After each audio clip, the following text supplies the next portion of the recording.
好来，乡亲啊，这个公视台语台7月初1要正式来开播。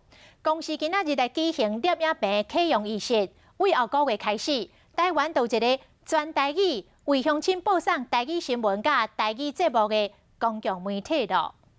有的就是台湾啊。那像海水美丽岛屿，这是公司台语台新闻摄影棚设计概念，主播台设计以海洋为基础，多面形体打造台湾报道意象。